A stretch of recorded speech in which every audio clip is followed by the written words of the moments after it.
Sud Radio Parlons Vrai chez Bourdin, 10h30, 12h30, Jean-Jacques Bourdin. Comme tous les jeudis, jeudi politique, comme tous les jeudis, nous recevons députés ou sénateurs. Ce matin, 3 députés avec nous. Alors, par ordre alphabétique, Iñaki Echaniz, député PS des Pyrénées-Atlantiques. Bonjour. Bonjour, monsieur Bourdin. Merci d'être avec nous, j'ai bien prononcé. Hein. Oui, parfait. Iñaki, hein, c'est bien cela. C'est bien ça. Mathieu Lefebvre, député Renaissance du Val-de-Marne. Bonjour. Bonjour. Et Bertrand Pancher, qui est député Liot de la Meuse. Bonjour. Bonjour, ouais. Vous êtes président même du groupe Liot à l'Assemblée nationale, dont on parle beaucoup, ce groupe Liot, 20 députés, hein, c'est bien cela. 21 maintenant. Ah oui, c'est vrai que depuis la dernière élection législative dans l'Ariège, vous êtes 21. Oui. Bon, vous êtes 21. Bien, nous allons débattre de plusieurs sujets, mais évidemment, avant tout, de la réforme des retraites, qui n'en finit pas d'être débattue d'ailleurs. Assemblée nationale, hier, commission des affaires sociales de l'Assemblée. La commission a rejeté la principale mesure de la proposition de loi que vous défendiez, qui ramenait à 62 ans l'âge légal de départ à la retraite. C'est bien ça, Bertrand Pancher. Tout à fait ça. Bon, qu'allez-vous faire maintenant, groupe Liot? Maintenant, on va redéposer un amendement rétablissant l'article 1er. Nous avons la possibilité de le faire. Malgré le vote contre, hein. Malgré le vote contre, c'est une commission. Nous, ce que l'on souhaite, c'est que le Parlement, évidemment, se prononce. Il faut évidemment pour ça qu'il n'y ait pas une poursuite de l'obstruction parlementaire. C'est hélas probable. Si la présidente respecte son rôle et respecte les pratiques du Parlement, ça sera le cas, c'est-à-dire que cet amendement sera déclaré recevable puisqu'il est issu d'une proposition de loi et que toutes les propositions de loi sont toujours recevables. Si la présidente de l'Assemblée nationale, Yaël Braun-Pivet, qui subit d'énormes pressions de la part de la minorité présidentielle et du gouvernement, craque et ne défend pas l'institution, eh bien, comme on dit chez nous, la messe sera dite, cet amendement sera déclaré irrecevable, et malheureusement, malgré toutes les tentatives... Il n'y aura pas de vote sur la réforme des retraites.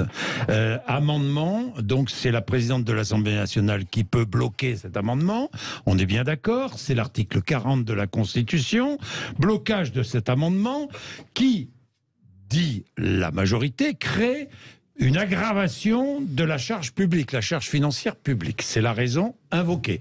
Bon, j'essaie d'être le plus clair possible, vous l'avez compris, parce que je me mets à la place des auditrices et des auditeurs qui ne comprennent plus rien à cette histoire de réforme des retraites et au cheminement de ce texte. Alors, vous répondez, Mathieu Lefebvre, au nom du groupe Renaissance et de la majorité. Oui, les auditeurs comprennent plus rien, mais ils voient bien qu'il y a un groupe politique qui participe à l'hystérisation de la vie politique et qui est aujourd'hui une divine surprise pour l'extrême droite et l'extrême gauche, qui leur tend la main de façon totalement éhontée. Donc le groupe Liot tend la main à l'extrême droite et l'extrême gauche. Monsieur Pancher. Et ce qui fait mal au débat public, c'est quand Monsieur Pancher, il y a quelques années, proposait lui-même d'allonger l'âge légal de départ en retraite à 64 ans, et aujourd'hui, il s'y oppose. On a retrouvé les amendements, vous pouvez vérifier, c'est sur le site de l'Assemblée nationale. Et ce qui me fait encore plus mal au débat public, moi j'étais hier dans la salle à côté, on a entendu des cris, des hurlements, l'hystérisation du débat public. Et il y a eu des déferlements de haine contre la présidente de la Commission des affaires sociales. Il y a eu un tweet de monsieur Thomas Porte qui parlait d'envoyer des gens à la mort en les envoyant à la retraite. Et il n'y a eu aucune condamnation de la part de monsieur Pancher. Ce tweet existe, je l'ai vu. Je voudrais vous dire que ça, en démocratie, c'est extrêmement dangereux. On peut s'opposer à la réforme des retraites de bonne foi, mais participer à l'hystérie de la vie politique et tendre une main tant à l'extrême droite qu'à l'extrême gauche, je dois vous le dire, monsieur Pancher, vous ne devez pas être très à l'aise dans vos baskets ce matin. Bon, alors, vous répondez, Bertrand Pancher, à ce que vient de dire Mathieu Lefebvre, mais je voudrais... On va se concentrer sur le texte en lui-même. Mais vous répondez. D'abord, je suis très à l'aise dans mes baskets. Je suis allé faire une belle course à pied ce matin et je suis en pleine forme. Déjà, premièrement, c'est important de faire un peu de sport, même si on est parfois fatigué. Je voulais dire que toutes ces accumulations de mensonges, ça fait pas des vérités, quoi. Vous ne proposiez pas l'article de 64 ans. Toutes ces accumulations de mensonges, ça ne fait pas des vérités. Est-ce que vous avez proposé Je me suis engagé pendant ma campagne électorale. Par écrit. écrit, je me suis engagé dans ma campagne électorale par écrit. Moi, je ne mens pas à mes électeurs.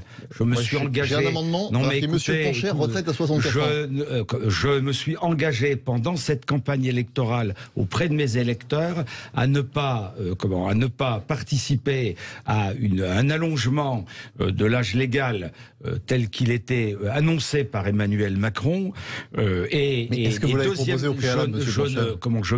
Je me suis engagé vis-à-vis de mes électeurs en termes de promesses électorales. C'est quand même pas mal. Et deuxièmement, vous niez que vous l'avez proposé il y a quelques années. Et deuxièmement, ce que j'ai toujours condamné, c'est la méthode. Et vous le savez très bien, vous ne savez pas diriger. Vous commencez par prendre des décisions, vous essayez d'écouter ensuite, et vous étonnez que l'opinion publique soit contre vous. Et comme l'opinion publique est contre vous, et que cette réforme est contestée par tous, vous bafouez les droits du Parlement, vous avez créé une crise sociale, maintenant une crise politique, et maintenant une crise institutionnelle. Vous donniez 100 jours pour apaiser le pays.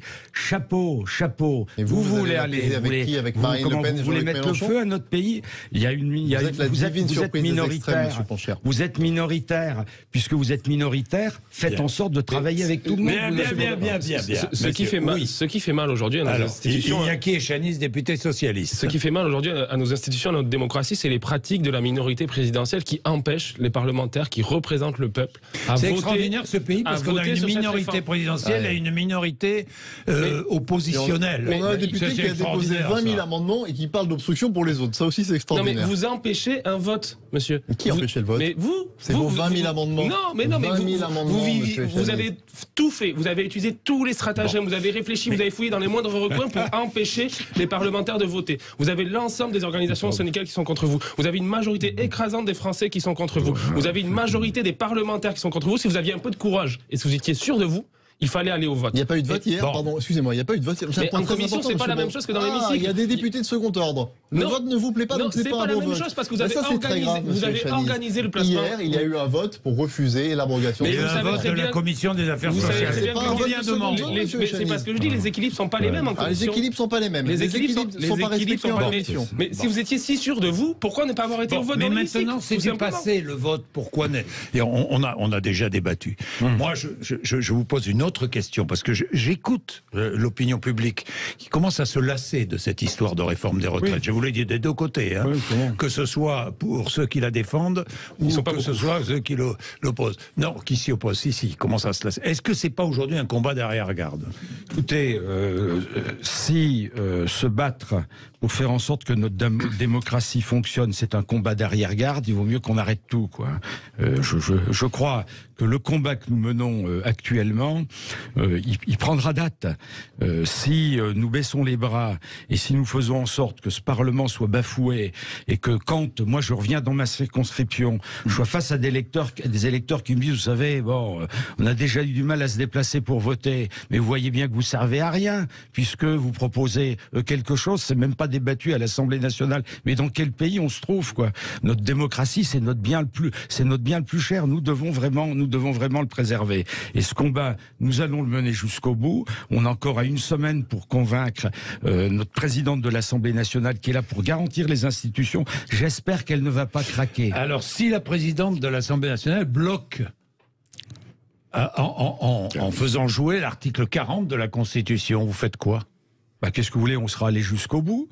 Mais est-ce que je vous dis ça, je vous coupe Bertrand Pancher, je vous dis ça parce que la NUPES réfléchit à une motion de censure. Vous déposerez une motion de censure? On réfléchit à toutes les possibilités qui nous restent pour faire en sorte que cette réforme ne rentre pas en vigueur et ne vienne pas imposer 2 ans de plus de travail. Est-ce que vous pourriez déposer une motion de censure? On utilisera l'ensemble du panel qui sera à notre disposition et on verra, on espère aussi, comme le groupe Lyot, qu'on pourra enfin surtout débattre de cette proposition le 8 juin et qu'on pourra voter. Nous, ce qui nous importe, c'est de pouvoir voter enfin sur ce texte-là et mettre en responsabilité. Si vous ne votez pas, parce qu'encore une fois, la présidente l'aura décidé, en évoquant, je le répète, l'article 40 de la Constitution, je reviendrai pour expliquer ce qu'est cet article 40 de la Constitution. Que faites-vous? Bertrand Pancher, que faites-vous au groupe Lyot?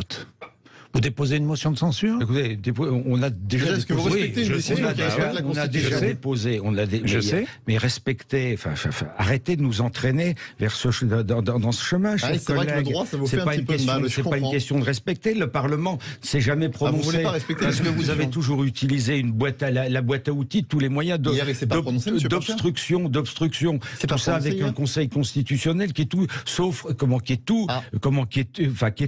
sauf une. Vous remettez en cause le Conseil constitutionnel. Mais j'ai déposé.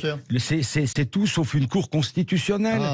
Mais évidemment, mais vous le savez bien. Vous allez remettre en cause l'impartialité.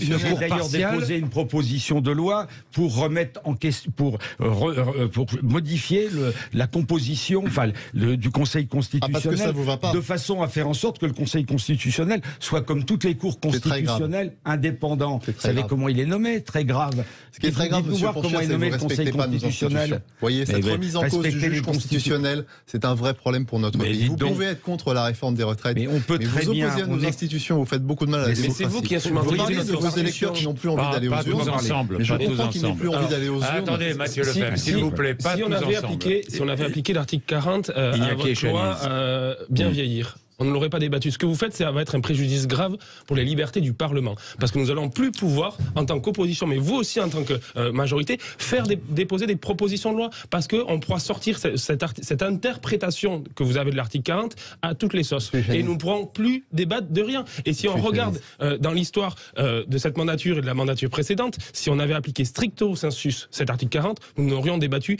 de très peu de choses, et en tout cas pas de propositions majeures qui sont importantes aujourd'hui pour les Français. Donc l'article 40, il ne peut pas être sorti à tous les niveaux, et il y a un respect aussi de notre Constitution, et un respect surtout de son esprit qui vise à donner. Nous allons parler de l'article 40, parce qu'encore une fois, je voudrais que nous soyons didactiques. Donc nous allons parler de l'article 40 dans un instant. Il est 11h16, article 40 de la Constitution qui existe. Doit-il être utilisé ou pas pour ce texte? C'est la question. Il est 11h16, à tout de suite. Jean-Jacques Bourdin. Alors nous allons expliquer, parce que j'aimerais que nos auditrices et nos auditeurs, qui peuvent intervenir d'ailleurs, 0826 300 300, comprennent exactement ce qu'est cet article 40. On nous a parlé du 49.3, on nous a parlé de... Bon, là on en est à l'article 40 de la Constitution. Que permet cet article 40? On peut bloquer un amendement en évoquant cet article 40 sur certains textes qui créent ou aggravent une charge publique, charge financière publique, c'est-à-dire qui aggrave les finances de l'État. C'est cela ? Est-ce que j'ai dit une bêtise? On ne peut pas, quand on est parlementaire, dépenser des milliards d'euros impunément. C'est comme ça. Alors si on veut changer ça, on peut changer la Constitution, mais il faut être majoritaire dans les urnes pour ça. Mais je voudrais revenir sur ce qu'a dit M. Poncher, c'est très grave.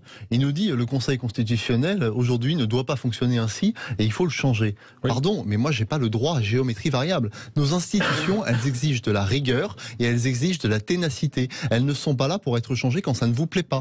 Et de la même manière qu'hier, il y a eu un vote, et si ce vote ne vous plaît pas, ça n'en reste pas moins un vote démocratique. Oui. Je crois que, vous savez, quand... Non mais c'est très important. Oui, non mais c'est très important, mais moi je voudrais qu'on parle de l'article 40 que les gens... Bon, d'accord. Alors revenons sur cet article 40. Alors, cet article 40, que dites-vous, Iñaki et Chaniz?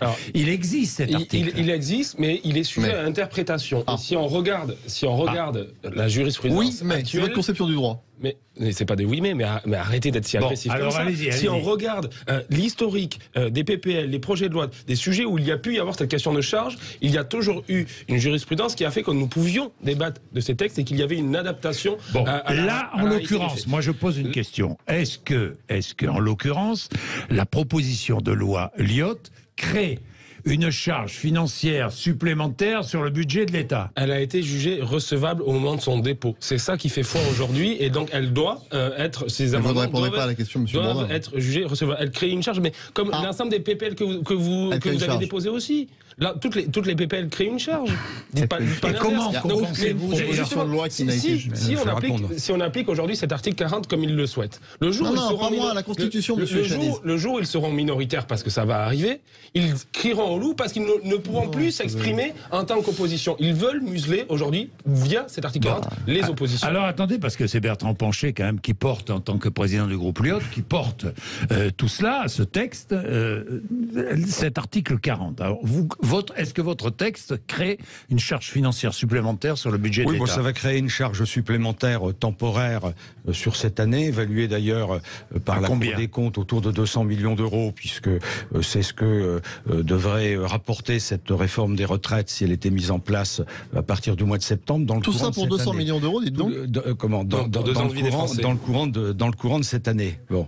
Que vous compensez comment? Alors qu'on compense en augmentant les taxes sur le tabac. Qu'on compense. Alors c'est une, qu'on compense en engageant une conférence sociale. Nous disons voilà, nous engageons une conférence sociale pour trouver des moyens de financer. Mais dans le texte, autrement. Vous faites une proposition sur le tabac. Oui, mais je rappelle, d'accord, mais pour qu'on comprenne que vos auditeurs, mais vous faites exactement la même chose. Arrêtez d'utiliser cet argument. Moi, je peux pas parler. Attendez, je peux pas parler si. Laissez Bertrand Pancher terminer la ses technique d'obstruction. Vous savez ce que c'est l'arrogance. Vous en savez quelque chose. D'ailleurs, vous êtes bien le représentant d'Emmanuel Macron. Vous avez la parole. Je garantis votre temps de parole. Allez-y. Je dis que dans toutes les propositions de loi d'initiative parlementaire, on peut déposer des propositions de loi créant des dépenses. Je vois pas d'ailleurs pourquoi, en vertu de quoi le Parlement pourrait pas déposer des propositions de loi créant des dépenses. Et j'ai d'ailleurs dans la réforme institutionnelle à laquelle je participe, j'ai proposé qu'on supprime cet article 40. Je vois pas pourquoi le gouvernement pourrait l'autoriser et pas le Parlement. Bon, il y a une tradition sous la Ve République, c'est que les propositions de loi d'initiative parlementaire puissent en même temps créer des dépenses. Bon. Qu'est-ce que nous disons sur cette réforme, sur la retraite? Disons qu'il y a à peu près 14 à 15 milliards d'euros à trouver d'ici 2030. Bon, nous proposons une conférence sociale parce que nous... C'est l'article 2. C'est l'article 2 parce que nous pensons que les solutions, elles sont collectives. Nous avons fait d'ailleurs des propositions de financement et si nous voulons rétablir un minimum de consensus dans le pays, il faut commencer par le commencement. Alors cet article 2 qui a été adopté. Oui, mais l'article 2 a été adopté parce qu'il y a une manœuvre tacticienne d'obstruction, et c'était une chronique de l'obstruction annoncée. Mais vous savez très bien, je l'ai dit publiquement. L'article 1 a été rejeté, l'article 2 a été adopté hier en commission des affaires sociales. J'explique tout aux Français, parce que sinon... vous savez pourquoi il faut que vos auditeurs comprennent bien les manœuvres de la Macronie en folie, là, en ce moment. Ils font tout pour supprimer l'article 1, ils gardent une petite partie de la loi, l'article 2, en disant il y a une conférence sociale, mais pourquoi les partenaires sociaux en veulent pas? Mais je vais vous dire pourquoi ils ont insisté pour maintenir cet article 2, parce qu'ils se sont dit comme ça, le texte va être adopté en partie, et il va pouvoir être complété que par un amendement. Et si c'est complété par un amendement, là, c'est la présidente de l'Assemblée nationale qui décide. Mais c'est des stratégies. Des stratégies. On voit qu'il y a des votes pour préciser ce que dit M. Pancher sur... Pour voir les manœuvres. Il y a des votes qui vous vont mais des combines sur combines de combines. Non, il faut préciser la manœuvre de la Macronie. Donc l'article 1 a été rejeté, et si l'article 2 a été rejeté, donc c'est un vote légitime. Vous pouvez me... Non, mais parce que c'est attendez, Mathieu Lefebvre, laissez parler Iñaki Echanier. Si l'article 2 était également rejeté, il fallait revenir au texte initial qui avait été déposé au bureau, et donc nous aurions débattu du texte initial dans l'hémicycle le 8 juin, et donc il n'y aurait pas eu besoin d'amendement, et donc ils n'auraient pas pu utiliser l'article 40. Donc ils ont fait ce stratagème-là, on rejette l'article 1, comme ça fait tomber le texte initial, et les oppositions sont obligées de passer par un amendement. Donc c'est de la pure stratégie, ils ont réfléchi, ils ont fait chauffer les cerveaux. Je suis en train de réfléchir, j'écoute votre débat, votre débat avec des arguments recevables d'un côté comme de l'autre, mais je me mets à la place des Français. Bien sûr. Je vais vous dire une chose, c'est que ces querelles doivent les lasser. Vous ne pensez pas que ces querelles lassent les Français? Monsieur Bourdin, franchement, je vous pose la question, moi, simplement. C'est mon premier mandat. Attendez, je mets tout le monde dans pardonnez-moi. C'est mon premier mandat. Les responsabilités sont partagées, me semble-t-il. Je suis parlementaire depuis 8 mois. Non. Je suis parlementaire depuis 8 mois, et je me suis présenté aux élections législatives avec cette volonté de travailler pour les Français. d'améliorer la vie du quotidien et d'être transparent aussi sur le fonctionnement de nos institutions et sur les prises de position de chacun. Et aujourd'hui, ce qui fait mal à notre démocratie et ce qui fait mal à nos engagements personnels, c'est cette stratégie-là d'aller chercher dans les moindres recoins et de perdre les électeurs et de perdre nos concitoyens dans des usages qui sont méconnus ou qui sont instrumentalisés par des gens qui refusent tout simplement de voter parce que nous sommes les représentants du peuple et on nous empêche de voter depuis des mois sur ce texte parce qu'ils savent qu'ils sont minoritaires, ils savent qu'ils peuvent perdre la face sur un vote. Donc ils utilisent tout et ils troublent notre démocratie, ils mettent en danger nos institutions parce que ça crée en effet un rejet et un agacement de la population. Bien, 11h27, je vais demander aux auditeurs s'ils veulent venir se mêler de cette conversation. 0826 300 300 et puis nous poursuivons. Mathieu Lefebvre va peut-être répondre, Bertrand Pancher aussi, et puis peut-être que nous verrons, nous allons peut-être passer à autre chose. Très bien.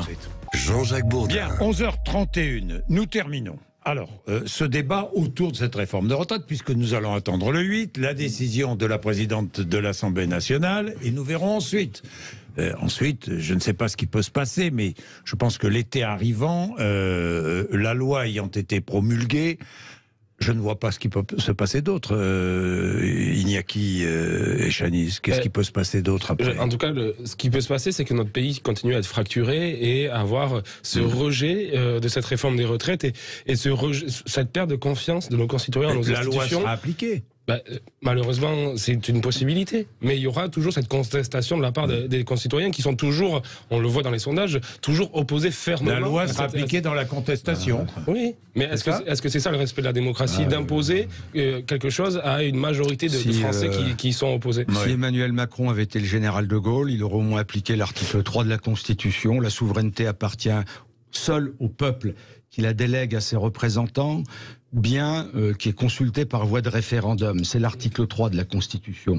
Puisqu'on ne veut pas faire en sorte que le Parlement soit les représentants du peuple, les seuls représentants du peuple que nous sommes votent, eh bien, le président de la République pourrait... Attendez, Assemblée nationale et Sénat. Mais la souveraineté appartient au peuple, aux parlementaires, au peuple qui la délègue à ses représentants. Nous sommes les représentants du suffrage universel direct. Et article 24 de la Constitution, le Parlement vote la loi. Et j'aurais pas... je pourrais aussi citer l'article 5, le président est le garant de nos institutions. Je ne sais pas dans quel état vont terminer nos institutions. Et donc, il pourrait y avoir une suite pour sortir vers le haut. C'est un référendum, qu'on pose la question à nos concitoyens. Ça serait réglé. Et puis, vous verriez bien, chers collègues, qu'on se remettrait à la table de la négociation si enfin vous nous respectiez. Et on se mettrait à travailler ensemble, comme on le fait dans nos collectivités locales. Je ne sais pas si vous avez été déjà maire, président de département. Moi, je l'ai été. 80% de nos décisions sont prises à l'unanimité, gauche-droite. On finit toujours par travailler ensemble. Et pourquoi au Parlement on ne le fait pas? Parce qu'on ne se respecte pas, parce que c'est toujours le même... Vous travaillez ensemble. Vous ne travaillez pas toujours ensemble parce que vous ne voulez pas travailler avec les élus du Rassemblement National. Moi, je travaille avec... Vous travaillez, vous, sans problème. Je dépose une proposition. Vous travaillez avec les élus du Rassemblement National? Non, vous travaillez avec les élus du Rassemblement National, M. Pancher, vous le dites. Arrêtez. Non, mais vous êtes un expert en formation et en arrogance. Bon, et l'arrogance, c'est exactement ce qu'on reproche à Emmanuel Macron. Alors, cessez d'être son ambassadeur et d'être son ambassadeur. Bon, attendez, laissez-moi parler.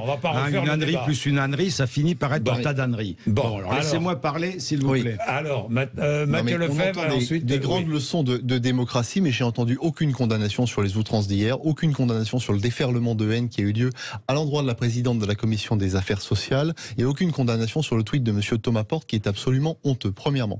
Deuxièmement, M. Pancher, le respect de la démocratie, c'est aussi le respect de la parole donnée. Quand vous avez proposé la retraite à 64 ans, il faut l'assumer. Vous ne pouvez pas nous dire aujourd'hui... on va pas revenir. On peut parler d'Olivier Dussopt qui était contre le report de l'âge à 62 ans. Arrêtez. La démocratie, c'est aussi avoir un projet alternatif.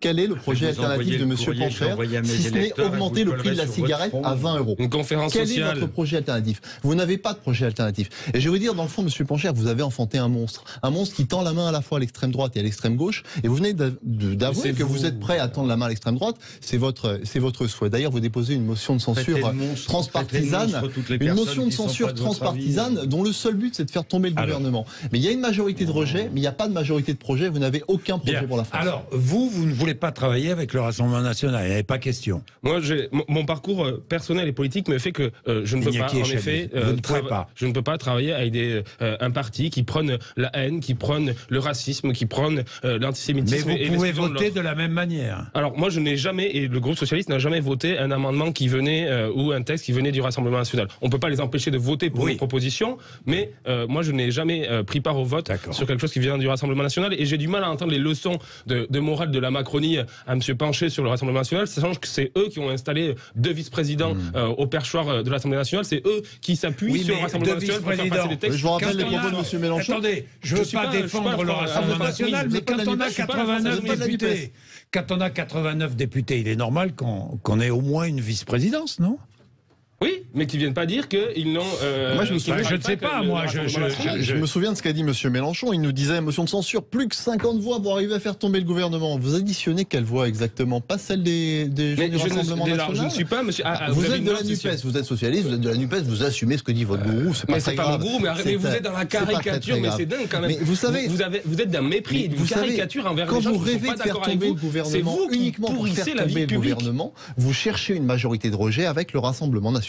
Il faut que vous l'assumiez. Bon, alors, mais vous cherchez des majorités sur l'immigration, sur le texte hier soir sur l'inflation, vous avez travaillé avec le Rassemblement national. Pas du tout. Donc, puisqu'on parle du Rassemblement national, vous avez vu ce qui s'est passé. Elisabeth Borne, qui a dit le RN est l'héritier de Pétain. Emmanuel Macron, ça n'a pas plu à Emmanuel Macron, qui dit le combat contre l'extrême droite ne passe plus par des arguments moraux, mais par le fond et le concret. Oui. Ah, vous êtes d'accord avec Emmanuel Macron ou avec Elisabeth Borne? Non, mais Emmanuel Macron, je suis d'accord avec lui. Vous venez de dire que vous voulez travailler avec le Rassemblement national. Emmanuel Macron, je suis d'accord avec lui, sauf que il fait exactement le contraire de ce qu'il raconte. Et si on veut faire en sorte que les extrêmes se mettent pas un moment à diriger notre pays, encore faut-il qu'on puisse écouter nos concitoyens, les respecter. Pour envoyer dos à dos l'extrême gauche et l'extrême droite. Vous venez de dire que vous étiez prêt à travailler avec le Rassemblement national. Quelqu'un qui décide tout seul, comme Emmanuel Macron, une forme de césarisme. Moi, je décide tout seul, j'écoute personne. Et Marine Le Pen, qui est un peu dans la même logique. Franchement, c'était. Et Mélenchon aussi ou pas? Il y a un moment où Jean-Luc Mélenchon qui donne des instructions également par tweet. Franchement, c'est pas la France, c'est pas l'organisation française dont je rêve, quoi. Moi, je rêve d'une organisation politique française décentralisatrice, à l'écoute des territoires, avec des hommes et des femmes de bon sens. Si on avait un peu de bon sens, on n'en serait pas arrivé là. Alors, vous préférez ce que dit Elisabeth Borne ou ce que dit Emmanuel Macron, Iñaki Echaniz? C'est important ce que dit Elisabeth Borne, parce qu'il faut toujours se souvenir du passé. Le RN est l'héritier de Pétain. Et d'où l'on vient. C'est un fait historique. Le RN a ses racines dans l'antisémitisme, a ses racines dans le rejet de l'autre, et on le voit dans les textes fondateurs, et qui était la structuration du Rassemblement national. Donc il faut affirmer la nature de ce qu'est le Front national, mais aussi, en effet, le combattre aussi sur le terrain, pied à pied, justement en contrant la politique néolibérale du gouvernement actuel. Le combat contre l'extrême droite ne passe plus par des arguments moraux, dit Emmanuel Macron. Il a raison. Que par des arguments moraux. Il faut toujours rappeler d'où on vient, mais aussi, il faut être sur le terrain, démonter les mensonges du Rassemblement national, et en tout cas leur inaction. Parce que sur la réforme des retraites, le grand absent, c'est le Rassemblement national, qui se fait passer pour le grand défenseur des Français, mais on ne les a pas vus, on ne les a pas entendus, ils sont bien discrets, et ils se gardent quand ils sont présents, mais on ne les a pas entendus une seule fois chercher à contrecarrer ce projet de réforme. Mais ils sont contre. On ne sait pas s'ils sont contre en façade. Ils sont contre en façade parce que ça les arrange bien, parce qu'une majorité de la population est contre. Le vrai marchepied du Rassemblement national, c'est cette union des populistes qui n'a qu'un seul rêve, rejeter tout ce que propose Emmanuel Macron, au seul motif que c'est Emmanuel Macron qui le propose. Moi, je trouve ça extrêmement grave qu'aujourd'hui, un groupe indépendant comme vous tende la main à la fois à l'extrême droite et à l'extrême gauche. Il n'y a pas d'extrême gauche dans l'hémicycle. Mais le fait que vous ne soyez absolument pas capable de condamner les outrances dont vous êtes responsable fait que le Rassemblement national passe pour des gentils. Ils sont là avec leur costume cravate, il propose absolument rien, il se comporte en passager clandestin de la vie politique française. Mais vous aurez une responsabilité très lourde si par malheur, dans 4 ans, ils arrivent au pouvoir. Ne faites pas mine de ne pas comprendre. Évidemment qu'on condamne toutes sortes d'attaques. Vous avez dit, Monsieur Ponchière, tout à l'heure, que vous étiez prêt à travailler avec le Rassemblement national. Mais localement, ça paraît logique. Vous aussi, non, je ne travaillerai jamais avec le Rassemblement national. Arrêtez de raconter n'importe quoi. L'avez-vous dit, arrêtez de raconter n'importe quoi.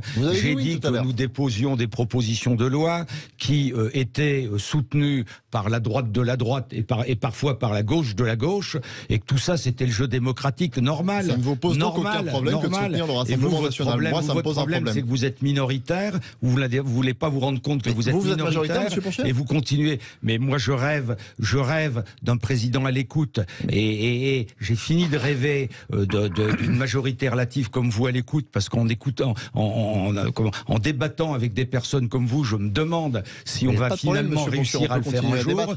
Vous êtes minoritaire, je pensais que vous alliez arriver, j'ai jamais dit que nous étions majoritaires, vous êtes minoritaire, vous auriez dû considérer que c'était le cas en arrivant il y a 1 an, faire en sorte qu'on se mette d'accord tous ensemble sur des objectifs économiques, sociaux dans notre pays. Vous ne le faites pas.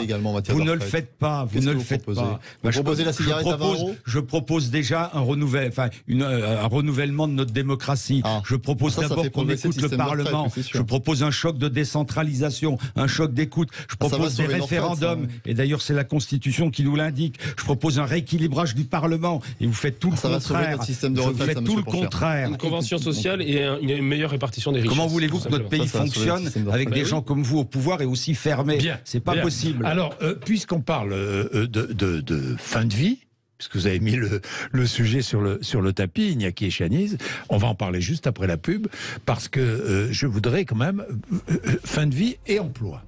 Les chiffres là de la zone euro sont tombés, l'inflation repart en baisse, donc ça rebaisse, et le ralentissement du chômage dans la zone euro. En France aussi, moins que dans la zone euro, mais en France aussi, et problème d'emploi. En France, comme partout d'ailleurs en Europe. Comment faire? Est-ce qu'il faut, je ne sais pas moi, naturaliser des travailleurs étrangers qui sont déjà sur le sol français, qui travaillent mais qui ne sont pas naturalisés? C'est un vaste débat. Il est 11h42, à tout de suite. Jean-Jacques Bourdin. Il est midi moins le quart. Regardons un peu les derniers indices économiques, les dernières indications. Alors, baisse de l'inflation sur le mois de mai, baisse du nombre de chômeurs, très bien. Ce sont de bonnes nouvelles, tout le monde va être content autour de la table. Oui, mais problème en France, manque de main-d'œuvre. Nous, on a des témoignages ici d'auditrices et d'auditeurs très nombreux, des maraîchers qui nous disent qu'ils ne peuvent pas récolter parce qu'ils n'ont pas de main-d'œuvre saisonnière.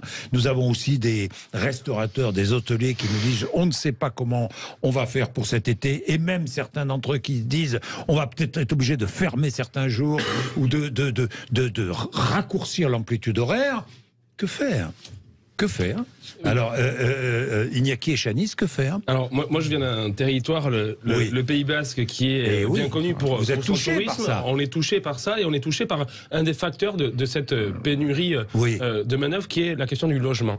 Aujourd'hui, au Pays Basque, on ne peut plus se loger.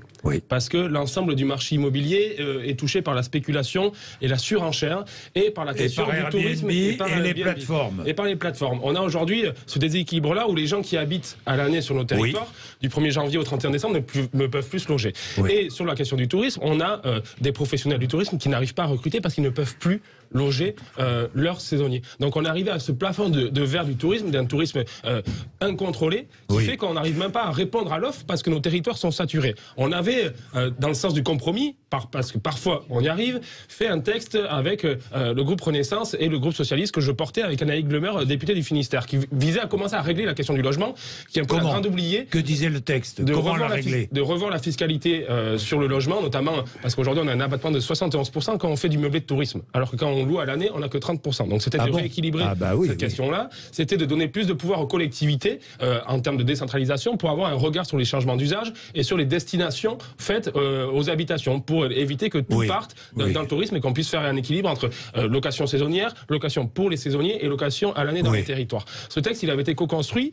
Il n'allait pas répondre à l'ensemble de la problématique du logement parce que malheureusement, la Macronie, on n'en a pas parlé pendant 6 ans et donc le chantier est immense. Mais on avait déjà ça fait 30 ans qu'il n'y a pas de politique du logement. On avait déjà ces 3 premiers articles. Alors là, on devait, M. Bourdin, débattre de ce texte le 31 mai, hier, en commission et la semaine du 12 juin en hémicycle. Malheureusement, un groupe de la majorité, le MoDem pour ne pas le citer, a rué dans les brancards et ce texte a été déprogrammé. Mais pourquoi ? Parce que c'est des difficultés politiques de la part du MoDem de ne pas porter ce texte sur le logement, et notamment parce que je viens d'un territoire où je suis le seul député de gauche élu depuis seulement 8 mois et qui arrivait justement à faire avancer le sujet. Donc voilà, Renaissance a craqué face aux pressions du MoDem et a retiré ce texte de l'ordre du jour. Bien, oui. Oui, mais voyez, ce dont nous souffrons dans ce pays, je crois que c'est notre incapacité à travailler ensemble sur les sujets. On devrait se réjouir de voir qu'on a créé 1 700 000 emplois depuis 5 ans.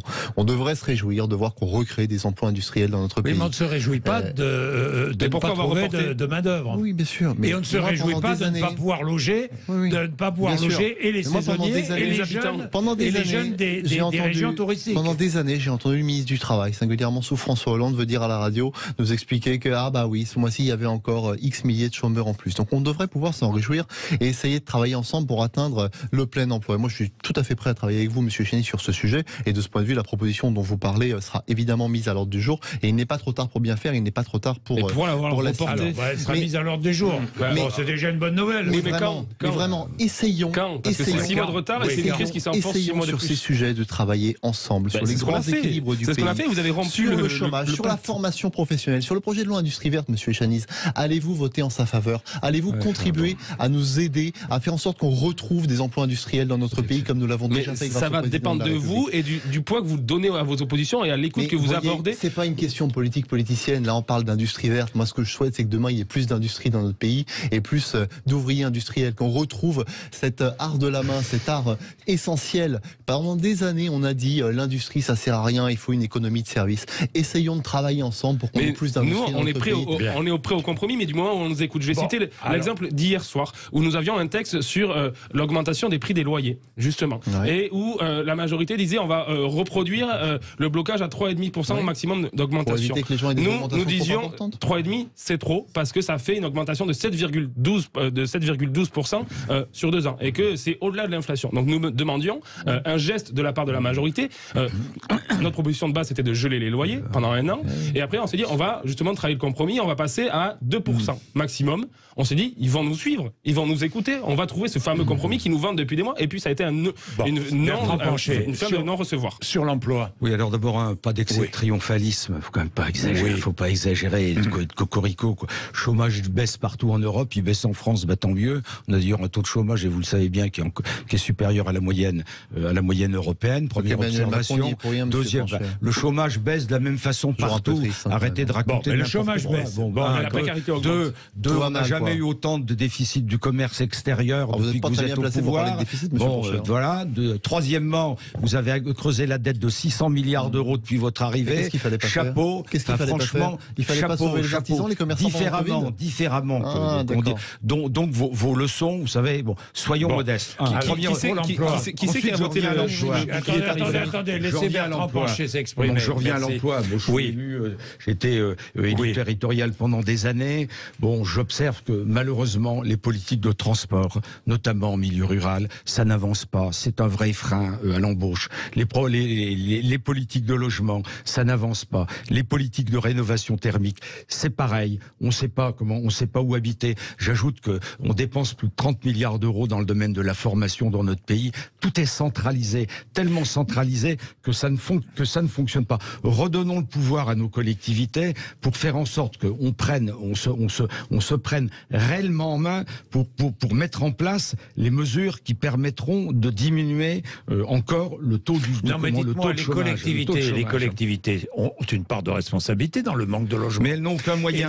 Non, mais attendez. Non. Mais les collectivités n'ont aucun moyen en matière de transport, en matière de logement. On n'a même pas la main sur la formation. Bon, moi, je vais dans mes permanences, les gens me disent, tu comprends, on m'a proposé une formation, bah, je l'ai prise parce que ça augmente, comment ça augmente demain. Oui, mais je me mets à la place des collectivités aussi, vous le savez très bien. Vous savez très bien qu'il y a des collectivités qui ne construisent pas parce que ils sont en but à l'artificialisation oui, des sols, c'est clair. Parce qu'il y a des freins écologiques. Évidemment. Bah oui. Oui, mais ces contradictions, on les règle comment? Est-ce que vous pensez pas que le meilleur endroit pour régler ces contradictions, c'est sur le plan territorial, avec des gens qui discutent ensemble sur les objectifs et les moyens à se donner? Tout est centralisé dans notre pays. Regardez les politiques de transport, les politiques de logement. Enfin, et on se demande pourquoi ça marche pas. Ben, ça m'étonne pas que ça marche pas. Et j'ajoute que bon, il faudrait peut-être aussi prendre tout ça par le bon bout. Les questions de généralisation des systèmes d'aide, notamment les plans zéro chômeur, il faut expérimenter notamment ces systèmes. Et puis il y a la loi sur l'immigration, que je ne conteste pas, qui arrive bientôt au Parlement. Oui. Si c'est une loi qui est équilibrée, mais je commence à avoir peur sur l'équilibre. Et bien entendu, on voit bien qu'il y a 300 à 400 000 migrants qui sont sur notre territoire, qui sont d'ailleurs des femmes, des hommes et des enfants, qui sont là parfois depuis 5 ans, 10 ans ici. On les expulsera jamais. Moi, je vois dans mes permanences, et je l'ai eu encore la semaine dernière, le chef du service de médecine de ma ville qui vient me voir en me disant j'ai 3 médecins qui attendent depuis 6 mois pour venir exercer dans ma ville de Bar-le-Duc, ça bloque. On voit bien que là aussi. Donc pour les métiers en tension, on naturalise. Voilà, on naturalise, et je pense qu'on va trouver des solutions, pas uniquement avec une ou deux stratégies. Il faut mettre les gens ensemble et vous allez voir qu'on va trouver des solutions. Bien, merci, merci messieurs. Merci. Je suis obligé d'interrompre ce débat qui aurait pu durer très longtemps. Des heures et des heures. Oui, des heures, parce qu'il y a tellement de sujets intéressants qui concernent la vie quotidienne de nos concitoyens, évidemment. 11h55, vous êtes sur Sud Radio. Merci à tous les trois. Merci, M. Bourdin. Iñaki Etcheniz, Mathieu Lefebvre et Bertrand Pancher. Merci. À bientôt. 11h55, à bientôt. Vous êtes sur Sud Radio. Merci, messieurs.